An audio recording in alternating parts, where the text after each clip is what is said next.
Hey everyone, I just wanted to stop by and say hi. I hope you had a great Thanksgiving. And also that I finally made a Patreon. And you can also now become a member of the channel. But I'll give you all the details at the end of the video.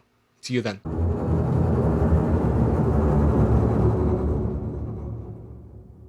On my t-shirt, that's wrong. That's not right. That's not right. I'm telling you, your blood people are wrong. This is my family. I didn't do this. You did do it. I don't know. That's why I called you guys. You're so wrong, Mickey. You're so wrong. I didn't do this.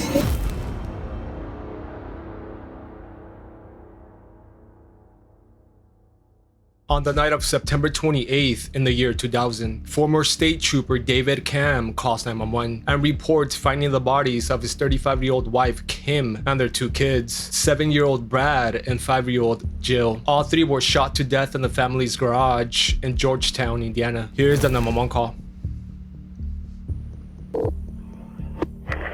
United States Police Radio, Patrice, can I help you?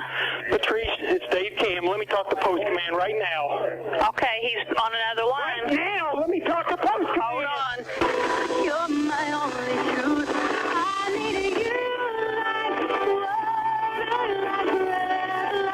like Dave, get everybody out here to my house now. Okay, all right. My wife and my kids are dead. Get everybody out here to my house. Go to Dave Camm's house now. Signal pad.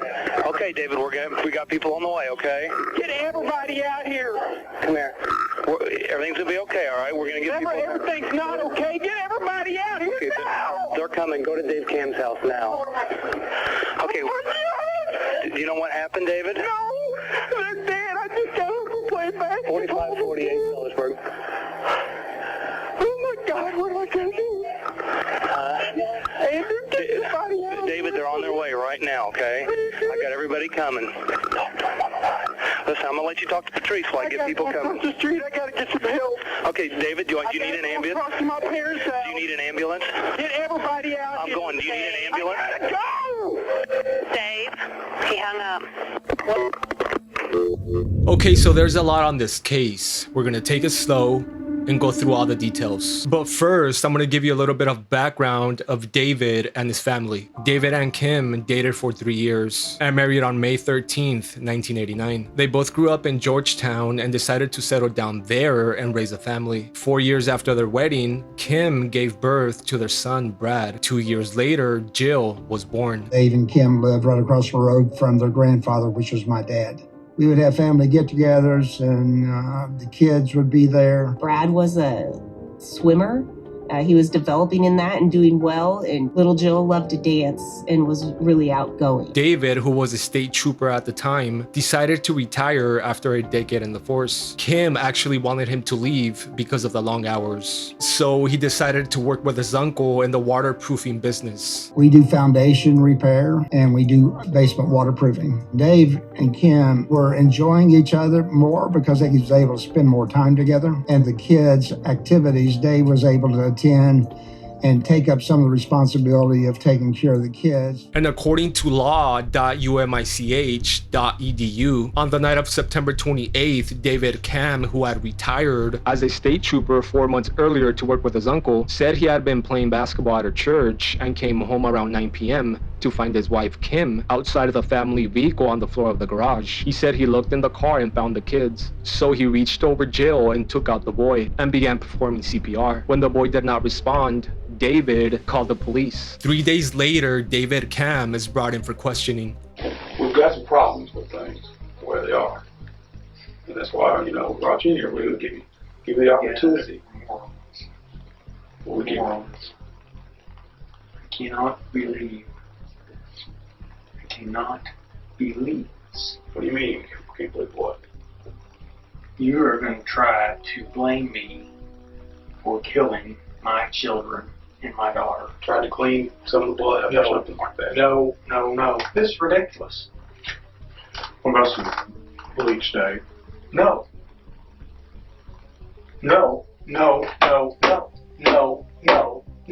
I'm not your man, Nick. We're going to be thorough on this, Dave. Something else comes up, points to somebody else, I guarantee you we're going to look there. But the fact is, the evidence that we collected right now up to this point went to you. After investigators gathered all the evidence, on October 1st of 2000, David Camm is charged with 3 counts of murder. Based on analysis of the t-shirt he was wearing, a state forensic analyst said that some spatters of Jill's blood were found on the shirt and were the result of high-velocity blood spatter consistent with the spatter produced by shooting someone. And when the trial began in January of 2002, the prosecution contended that the motive was a $750,000 life insurance policy. But David Camm maintained his innocence. He said he left the house to play basketball from 7 p.m. until 9:20 p.m. and police determined that the shootings took place sometime after 7:30 p.m. meaning he couldn't have been there at the time of the killings. There were also 11 eyewitnesses who saw David playing basketball in between that time. Camm, the former Indiana state trooper, was charged with 3 counts of murder. But he insists he has an alibi. That basketball game, there were 11 eyewitnesses who saw him. How sure are you that David Camm was here for the entire 2 hours and change that you were here? I'm 100% sure because I saw him walking on the side. I saw him sitting. But on March 17th, 2002, the jury convicted David of 3 counts of murder. He was sentenced to 195 years in prison. And in August 2004, the Indiana Court of Appeals reversed the conviction and ordered a new trial. And prior to the trial, a sweatshirt found under the boy's body was submitted for DNA testing. The DNA was not David's. The DNA profile from the sweatshirt was linked to a man named Charles Bonnet. When questioned by police, Bonnet admitted to owning that sweatshirt, but said he had donated to the Salvation Army prior to the shootings. I had no problem speaking with you. That's why I had no problem meeting with you. I fit the epitome of what a backbone should have. A person that's not spineless, a person that stands up. He helps people. An individual garment that I once owned, I gave to the Salvation Army. After police matched Bonnet to a palm print found on the family's vehicle, Bonnet gave an assortment of accounts, but ultimately said he had gone to the home to sell a gun to David and was outside of the garage when David shot his family. Right on the day of the murder, and what happened? That's when I showed him the weapon. And what did he say? That he approved of it. He went into the house, I was still outside, but when I heard that pop, I'm shocked. What happened then? I heard a second shot. You hear any children making any noise at that time? I recall him saying,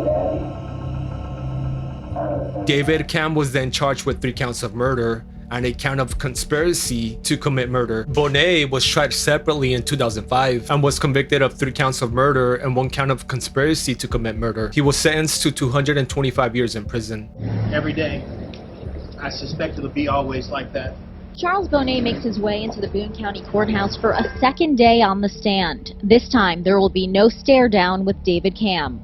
On Monday, the 2 men locked eyes for minutes, creating a tense situation. Additionally, the prosecution presented Bonnet's testimony that he conspired with David to commit the murders. And for the first time on the 2nd trial, the prosecution suggested that David had molested his 5-year-old daughter. The prosecution contended that the daughter either had reported or was going to report the abuse to her mother, and that David killed the family to conceal the molestation. The prosecution presented autopsy evidence that found blunt force trauma to her genitals, and a pathologists testified that injuries were consistent with molestation occurring within 24 hours of her death. The defense contended there was no evidence that Camm ever molested his daughter and contended that if there was evidence of molestation, it was caused by Bonnet, who was the sole predator and had previously been convicted of assaulting women and also had a fetish for women's feet. Which, by the way, Kim's shoes were found on top of the Bronco. Anyway, the molestation claim was later dismissed by the trial judge. Did you molest your daughter?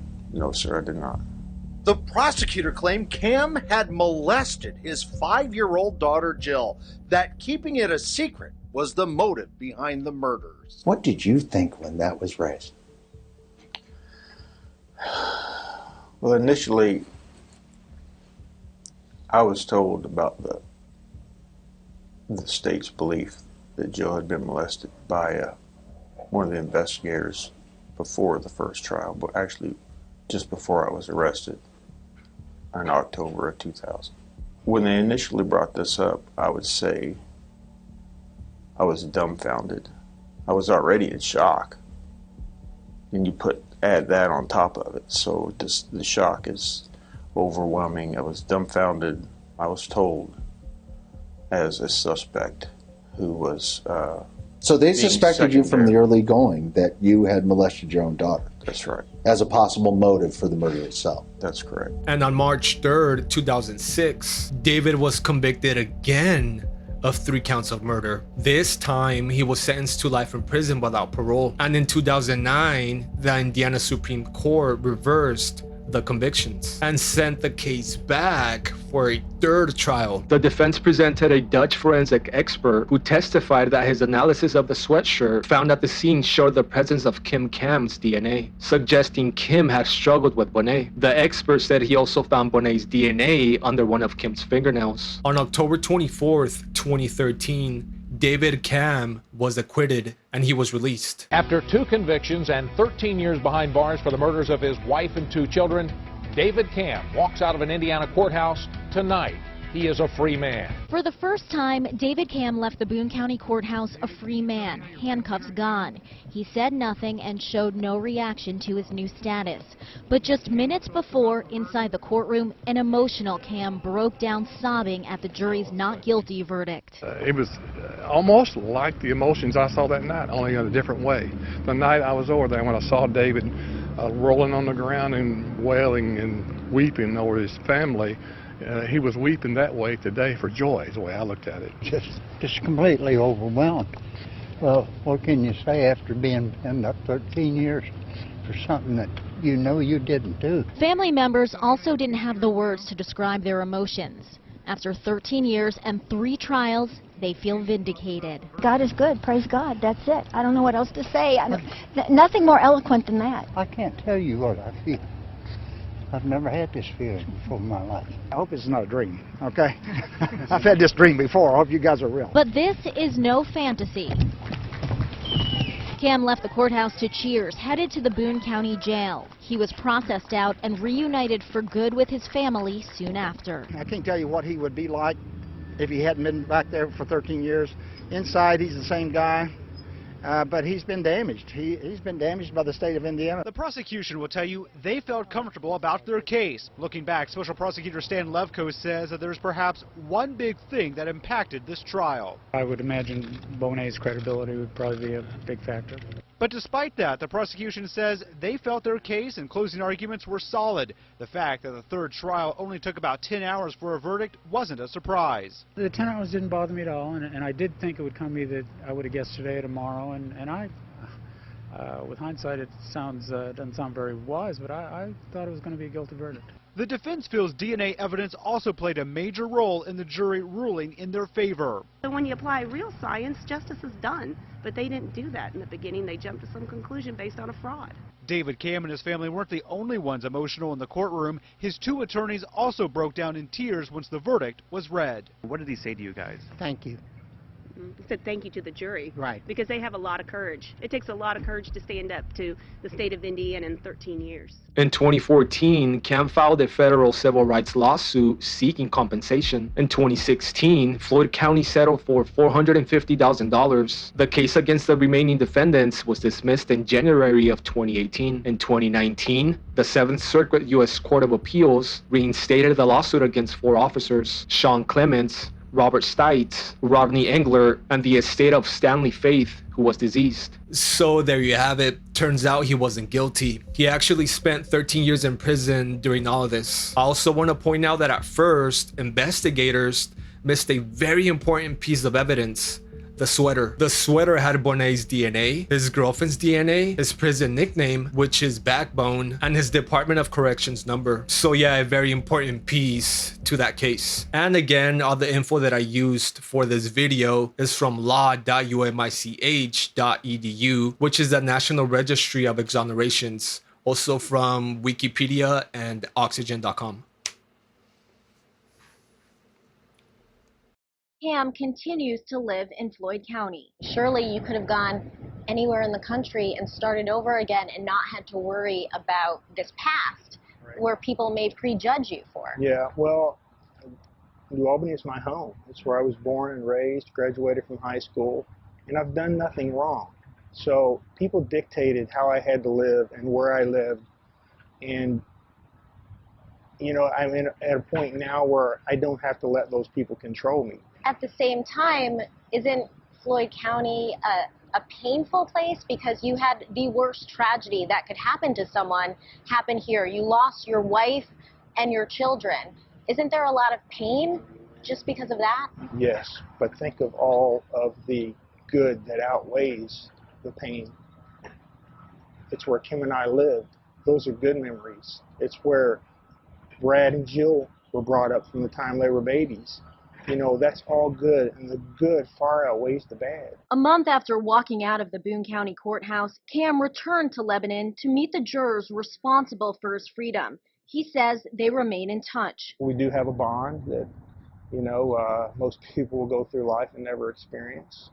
I consider them friends. Many of us email and text and Twitter now. And these people feel, you know, very comfortable in their lives with the decision that they made, and I think they recognize the wrong that they had righted and the wrong that had been done to me and my family, so it's a very personal thing for them. As for what the future holds, Yeah, I just want to be normal, to be perfectly honest. David Camm is also making public speaking appearances across the country at different universities, conferences, and seminars. Camm says it's important for him to tell his story. He's also in the process of writing a book.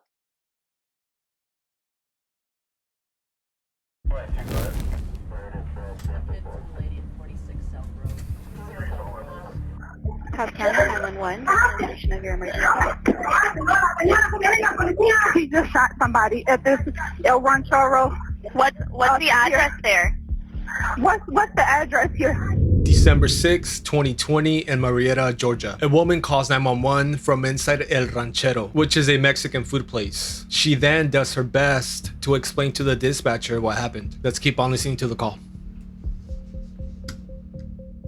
What's the address here? 562 Cobb Parkway. 562 Cobb Parkway. All right, stay on the line. Okay. All right, is it going to be north or south? I don't know. Somebody, what's the address? North or south?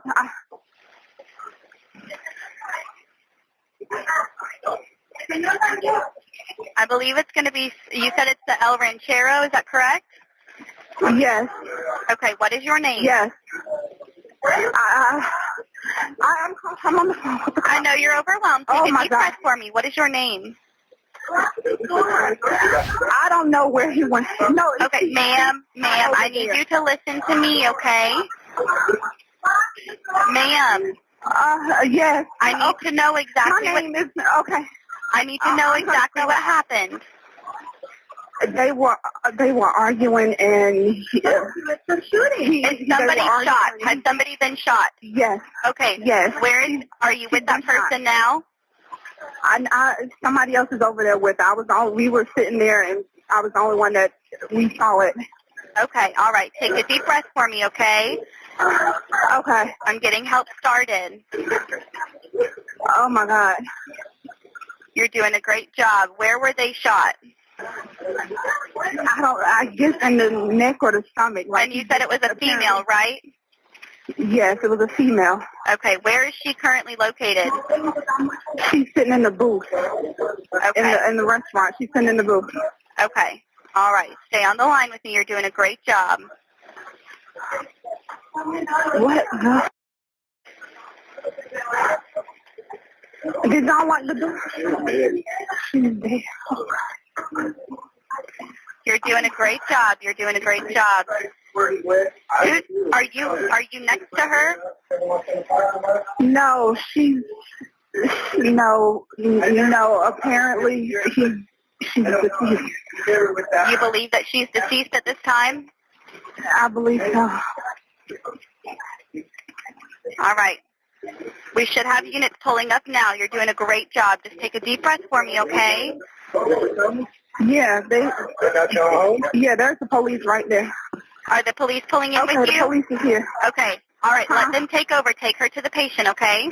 Okay. You got an ambulance coming? Yes, ma'am. They're on their way as well. Okay. TV was just around the corner, so they've made it there faster. Okay. All right. Thank you. Bye-bye. Bye-bye. According to 11alive.com, a man fired a gun from inside El Ranchero, striking and killing a woman, then ran away. Police arrived to the scene within 1 minute and found a female victim, identified as 43-year-old Janice Ross, with a gunshot wound to her neck. She died on the scene. They're still unsure of the relationship between the suspect and the victim. 50-year-old Jose Lemus Maldonado was the man that committed the shooting. Lemus was initially charged with malice murder, but the grand jury indicted him on charges of malice murder, felony murder, aggravated assault, and possession of a firearm during the commission of a felony. Police say 43-year-old Janice Ross was shot in the neck at El Ranchero on Cobb Parkway South. She died before she could be taken to the hospital. Police canines then tracked the suspected shooter to some brush behind the baseball field on Kennesaw State's Marietta campus. 50-year-old Jose Lemus Maldonado is charged with malice murder.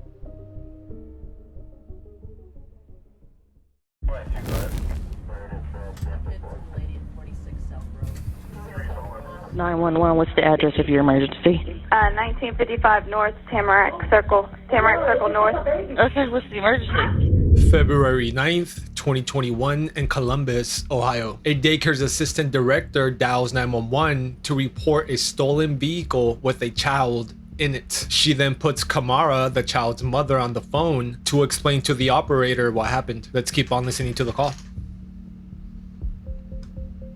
Okay, what's the emergency? One of our parents just walked in to bring her 3-year-old and someone drove off in her car with her baby in it. Okay, what kind of car is it? What kind of car is it? What kind of car is it? What kind of car is it? So she left her car running with the baby in it while she dropped another kid off? Yes, where she walked in the parking lot. Oh my God. Oh my God. What kind of car is it? What kind of car is it? Acura MDX. What color? What color? What color? Maroon. Maroon Acura MDX.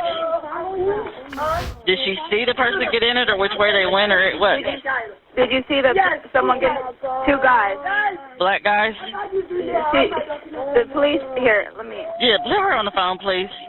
Here, it's the police on the phone. They want to talk to you. Hello. Okay, were the 2 black guys, white guys, Hispanic guys, Asian? They are black. They have something like a blue car, but I thought they bring the child.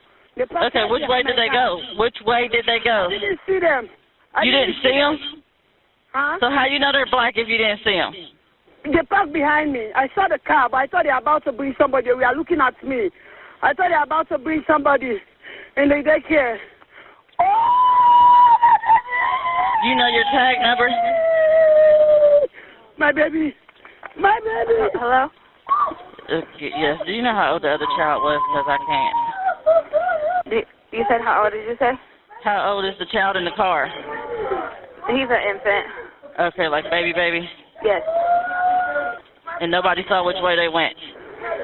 Do you know which way they went? I didn't see what's in the car. You didn't see which? No, she did not. Okay. And do you know her name? I don't even want you to have to ask her. What's your name? Yeah, Miriam Justice. And you work here, right? Yes, I'm the assistant director. 433-0625? Yes. Yep, we'll get them out there. Okay, thank you.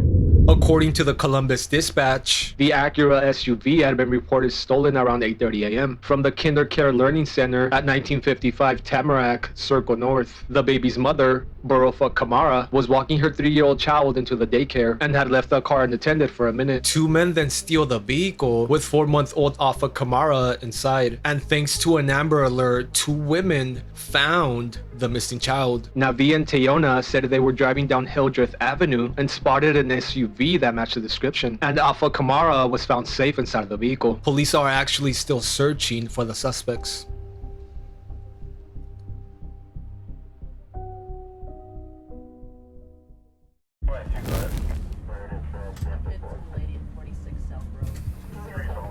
Okay, what's going on there? I heard gunshots downstairs and my dad's not responding.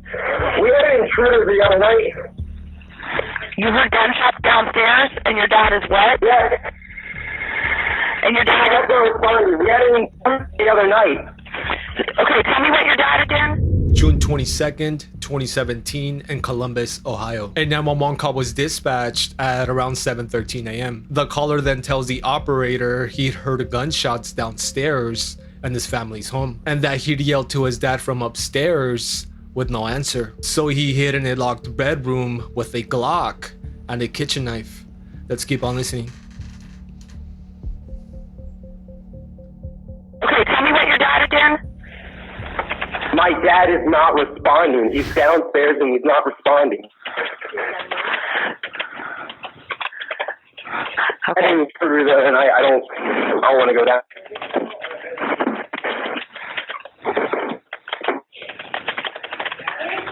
Yeah. Stay on the line here with me. Where are you at? You're upstairs? Possibly. There's gunshots fired and the dad is not responding downstairs. Yeah. Okay. We're on. He hung up after you said stay on the line. Okay. Or you said somebody there to him. Okay, we're on the way. I'm going to try to call back.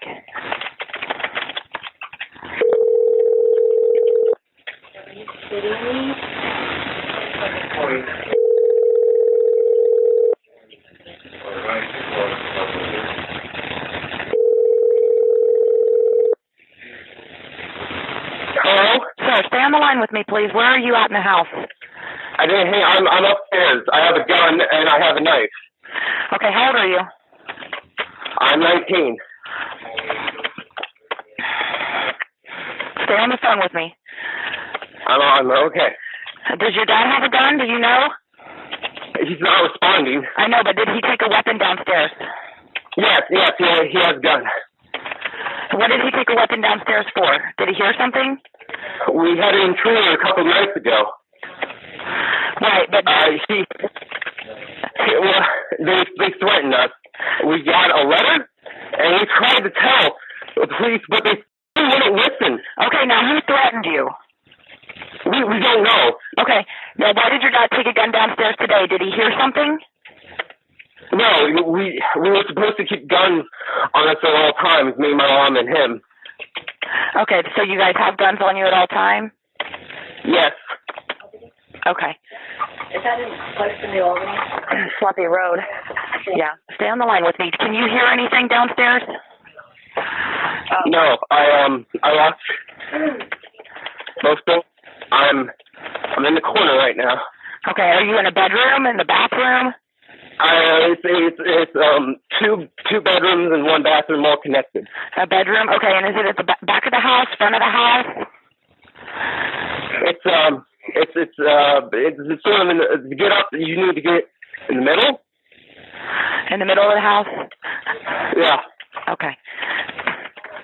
This is just so the officers know where you're at, okay? Is there anybody else in the house besides you and your dad that you know of that's supposed to be there? No, just my dad. You two are the only ones that live there? No, my mom went to work this morning.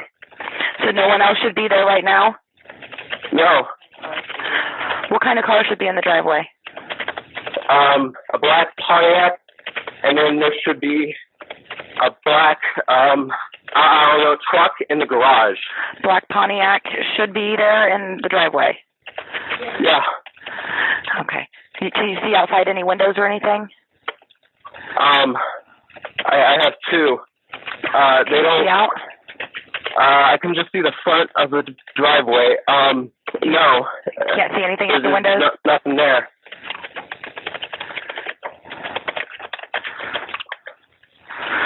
Okay. And you still don't hear anything? No. Do you have any pets there at all? We have two dogs outside. Are they barking at all? No. Okay. And they're outside? Yes.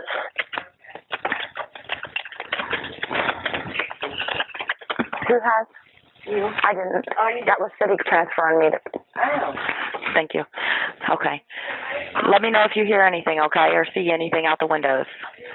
Okay. Okay, I need you to stay on the line with me, and I need to make sure that when the officers get there, that you put the gun away and you do not have any guns or knives in your hands, so they don't think that you might be the intruder, okay? Okay. Okay, and you've hollered out for your dad and he's not answering? I called out several times, no. Okay.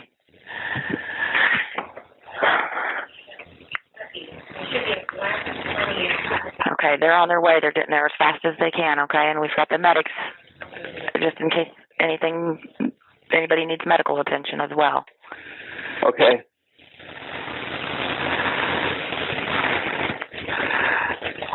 Did you hear anything before your dad went downstairs? I sleep upstairs. So you were sleeping when you heard this, or you were up? You were getting ready to take a shower? I was up. I was going to take a shower. My dad went back to bed down How many? in the first floor for a little bit, and How many gunshots did you hear? it went like pop, pop, pop, pop. I think 4. Okay.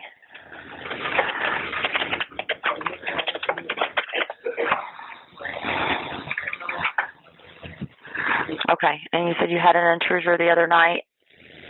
Yeah, he took a photo of me and he put a letter, my dad, and he told the cops they didn't do anything. Okay, what's your dad's name? Kevin Bryce Lake.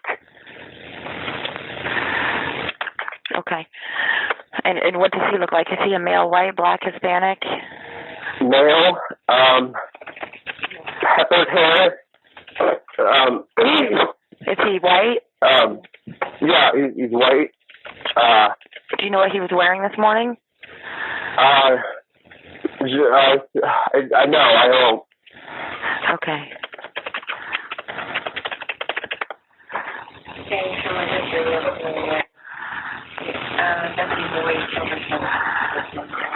Okay, do you hear anything now? No, it's quiet. It's quiet? Okay. Yep. And you're still upstairs locked in the bedroom? Yes. Okay. What time does your mom leave? She left, I think, 20 minutes ago, maybe. Okay.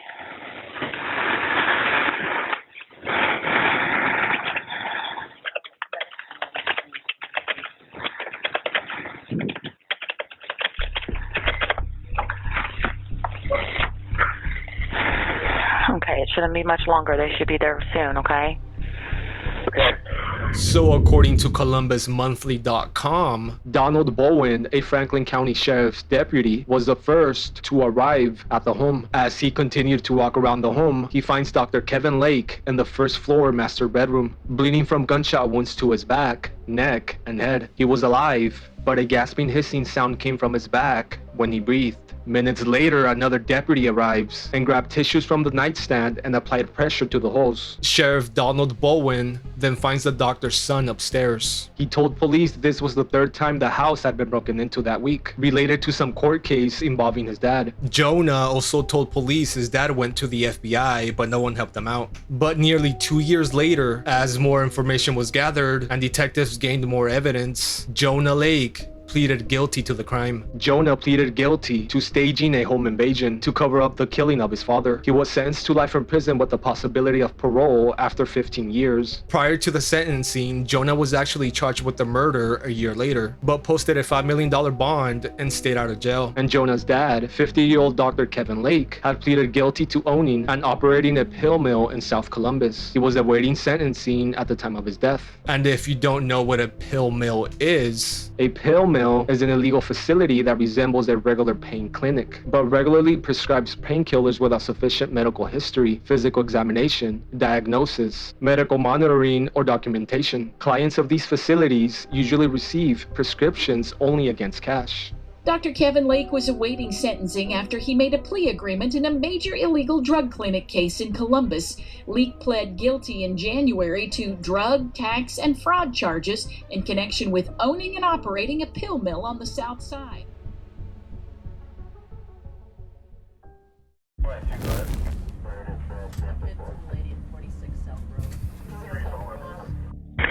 911, what status of the emergency? Yes, I need, my neighbor just got fucking shot. Okay. Oh my God. Alright, do you see who did this? In May of 2021, a man calls 911 from the 500 block of Rock Pit Road in Titusville, Florida. He then explains to the 911 operator that as he was entering his home, he heard a pop not too far away. He soon realized that it was his neighbor who's just been shot. Let's keep on listening to the call. All right, do you see who did this? No, ma'am. I was just walking inside my house and I heard something say pop and I just heard somebody hollering. Okay. Stay on the line. Let me transfer over to fire rescue. Don't hang up, okay? Yes, ma'am. Thank you. Oh my God. Oh my God. Oh my Lord. Oh my Lord. Oh shit. Oh my God.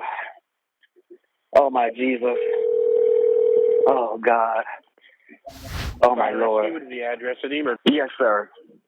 What's your name? I'm his neighbor. Hold on, man. They coming.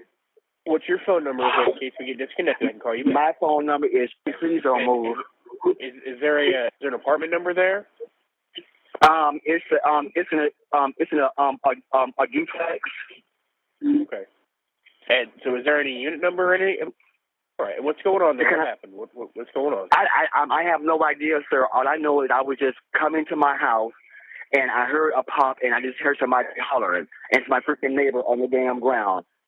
Okay. With blood coming from somewhere. Was he shot? Did somebody shoot him? Yes, sir. Yes, sir. I did not see who did it.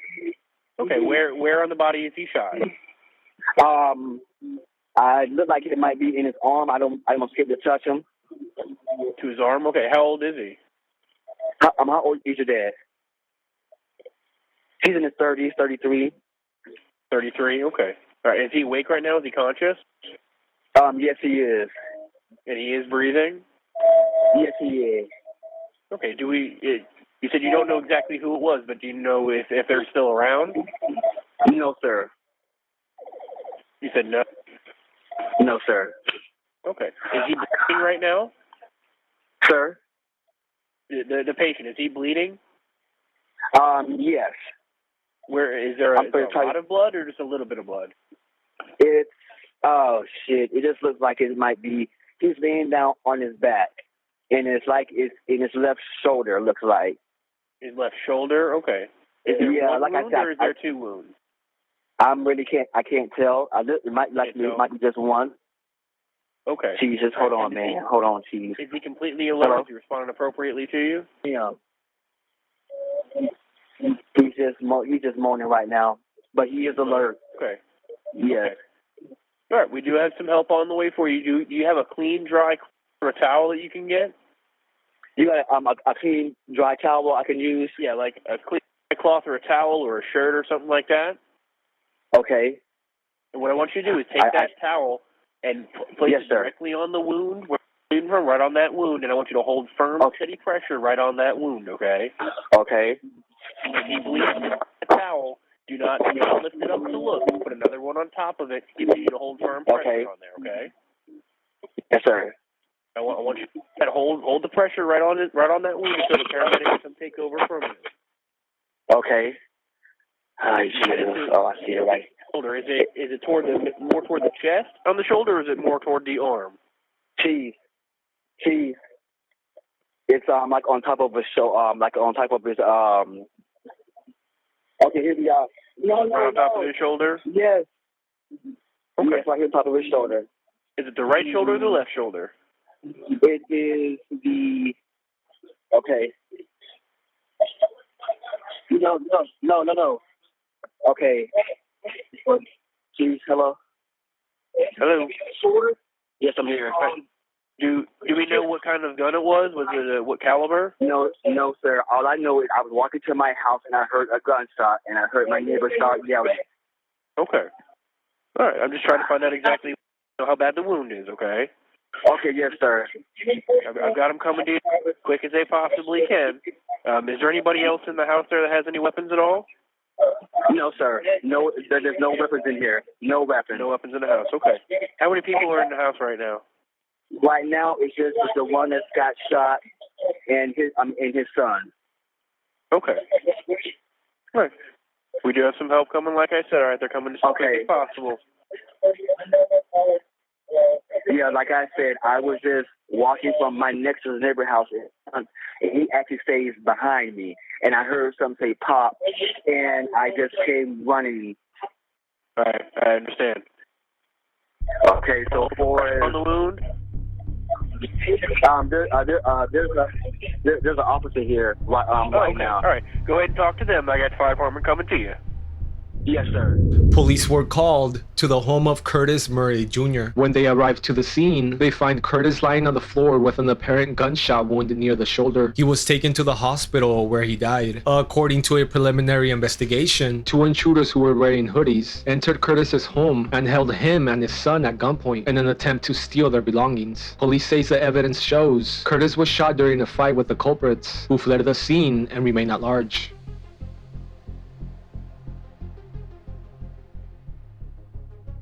A man and his teenage son held at gunpoint. The father shot and killed. The son was not hurt. Now police need your help finding a pair of persons of interest. Police say it happened Monday night at the victim's apartment on Rock Pit Road, that's in Titusville. Police say a teenager also was held at gunpoint. The neighbor calling 911 reported the teen was Murray's son. He was let go, but Murray was shot one time. Police say fighting for his life all the way to the hospital where he died. It's disgusting. It's absolutely horrifying. It's every parent's nightmare. We got to get these folks. Detectives describe the persons of interest as armed and dangerous. They say Murray tried to fight them off in the apartment building. Police also tell us Murray was targeted, but they're not saying how he may have known the gunman. This is a heinous crime. To come into someone's home, to attempt to rob them, and then shoot them and it takes their life. There's no more serious crime that comes to our desks.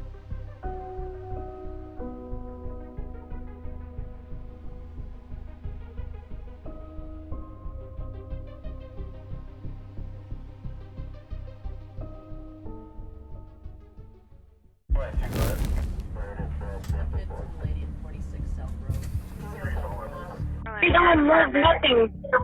She has white stuff coming to her nose and mouth. What's up, the emergency? What's the street name? What's the phone number you're calling from? February 27th of 2019 in Orlando, Florida. A woman calls 911 and says that there's a young girl in need of medical attention. You can hear a lot of screaming and crying on the background of this call. And I also had a very difficult time making the captions for this one because I couldn't really understand what the caller was trying to say, but I got some of it down. Anyway, let's listen to this final call here. The phone number, take your telephone, give me your telephone. They cannot even tell me the phone number I just called. That's the number I just called. They cannot even call 911. So I live next door and I just got the phone from them to call 911. And tell me exactly what happened. She's laying down on the couch and she don't live like white stuff coming to her mouth and nose and she just lay down and she just died. Okay. But I didn't know what happened. So you believe she's dead? Yeah, she's dead. Okay. The mom thinks she was sleeping. All right, I have someone dispatching the paramedics for you. I'm just going to ask some questions while responding. How old is the patient? How old is she? She's 9 years old. 9? Yes. 9 or 9D? What happened? Did you say 9 or 9D? She's 9 years old. She's 9 years old? Yeah, she just came from school and she just laying down there and she's sleeping and then one day okay. Try to wake her up and then just see a lot of white stuff come to her nose and she don't move nothing. Okay, so she's not breathing? No, she's not breathing. She's gone. I think she's gone. Okay. All right, I'm sending the paramedics to help you now. Just stay on the line. And you said they found her like that with white stuff coming out? Yes. Yeah. Okay. Yeah. All right, and can you tell me why it looks like she's dead? What happened? Can you tell me why does it look like she's dead? Because she don't breathe nothing, and then all her body is like numb. Okay. And then she been laying down, and then she don't breathe nothing. Okay. All right. If there's a defibrillator available, if you can send someone to get it now and tell me when you have it. What happened? Do you guys have do you have a defibrillator? They're crying the last one. Thank you. What did it say? Do you have a defibrillator, an AED? Me? Does the apartment complex? Yeah, it's a village from Millennium. Okay, if they can get an AED or a defibrillator, are you right by her now? No. Yeah. You are? They were first floor. Yeah. Okay, I want you to listen carefully and lay the patient flat on her back on the floor and remove any pillows, okay? On the ground. Yeah, she's on the couch. She was sleeping on the couch, and this is what she does on the couch. Okay. I want you to lay her flat on her back on the ground and remove any pillows.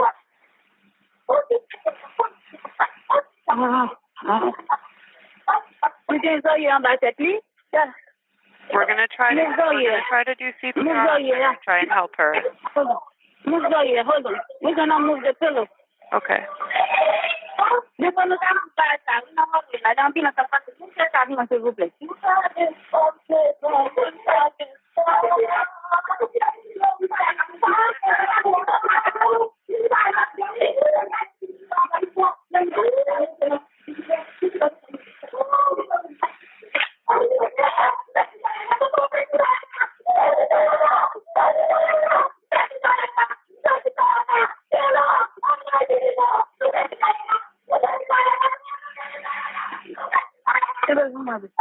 Okay. Is she flat on her back on the ground now?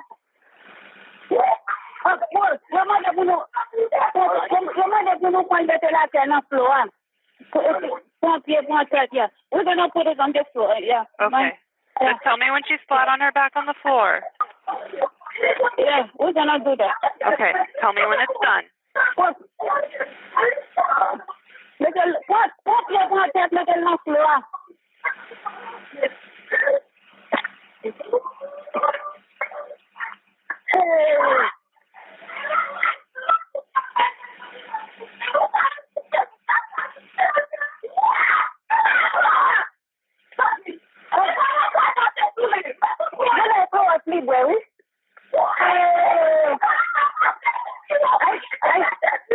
Bleach all over her clothes and everything. Maybe she might be bleach or something. You said she's bleeding? Bleaching her? Yeah, she just bleach. She's not asleep, boy. She just bleach. Where is she bleeding from? I think she just bleach. She just bleach. They found she just bleach. She drank a lot of bleach. She drank bleach? Yeah, she drank bleach. Yeah. Yeah, all her friends have bleach, all the parents have bleach. This is what she did. Okay. When we put her down, this is what we found on her clothes. Okay, well, we're going to try and help her, okay? So I need you to lay her flat on her back on the ground. Everybody already here. The police already here. Everybody, they're already here. Go here. What's it? 101. The units are there with you? The police already here. Yes. All right, I'm going to let you go so they can help you. Okay, thank you.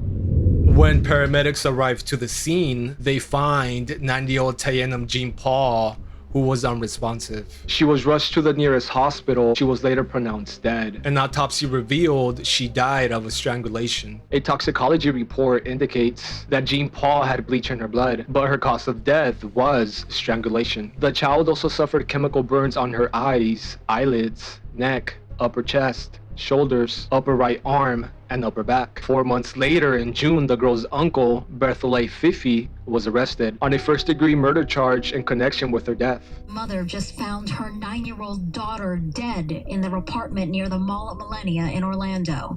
Investigators say the girl had foam coming out of her nose and mouth, and her shirt reeked of bleach.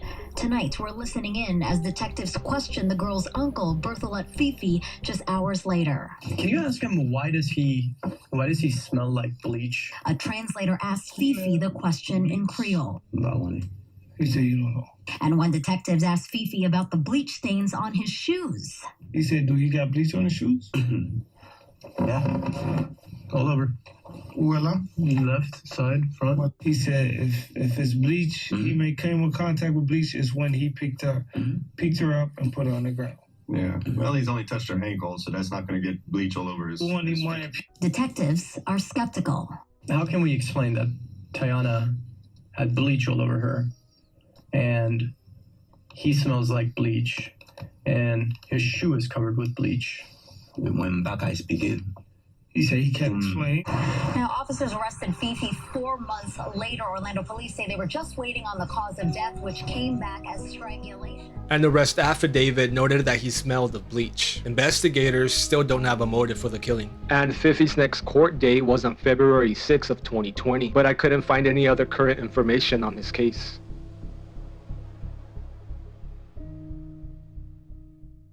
So that's the video. I know it was a little too long. I hope you didn't mind. Okay, so I'm probably like the worst salesman of all time. First, I do want to say that it took me a while to do this because I wanted to make sure that I was ready. I remember like more than a year ago, a few people did ask me if I had a Patreon because they wanted to support me. And I don't know, my mind just exploded because I couldn't believe that someone would want to support me and my work. And I was extremely, extremely flattered. But I didn't do it at the time because, again, I felt like I wasn't ready. I also want to make it worth it, you know? Plus, I love you guys and I don't want to fuck you guys over. But now I feel that I'm ready. So, the Patreon. The Patreon is only $3 a month. I wanted to make it 99 cents, but it wouldn't let me. $3 was the lowest that I was able to go. It's also just one tier. I didn't want to make a bunch of tiers and make it all confusing for you guys, but it's called the support package. What you get here is just the behind the scenes of each and every single video that I'm making before I upload it to YouTube. I don't know, I love the behind the scenes of things. I don't know if that's just me, but I think it's pretty cool. And also the behind the scenes of my life every now and then. You'll for sure see Layla more often. But yeah, that's the Patreon. And now moving on to the channel memberships. I only made 2 levels. Again, don't want to confuse you with too many. You got your Rockstar and your Legend. With the Rockstar, you get loyalty badges next to your name. It shows in comments and in live chat. And at some point I will be live streaming, but I'm taking my time with it because I want to make it worth watching. And you also get custom emojis to use in the comments, as well as member shoutouts. Keep in mind that the emojis might change, and I will also add more in the future. By the way, if you have any ideas for emojis, let me know, and I'll see if I can make it happen. That'd be another way to get you guys more involved. And now for the Legends. You get all the perks that I just mentioned, and you get early access to videos. So you'll get to watch the videos a day early. And also every now and then, I'll make separate videos for members only. And for anyone that becomes a patron or a member of the channel, I'll make sure to put your name at the end of each and every single video, or I will personally thank you myself. I don't know. I'll see if I can get creative with it and see what I can do. And again, you don't have to do this. Again, the worst salesman of all time. But if you want to support me and the channel, you're more than welcome to do so. I promise that I'm going to do everything, Jesus, I can't speak, that's in my power to make it worth it. But yeah, I think that's it. I'll see you guys next week. I'm already working on captions for the next video. Man, I found a call that really got to me, man. It made my eyes watery. I was so close to cry. It was a brutal call, man. But yeah, I'll see you guys next week. Again, thank you if you do become a member of the channel, or if you join my Patreon. Again, you don't gotta do this. But I'm gonna shut up now. I'm gonna go. I'll see you all next week. Bye.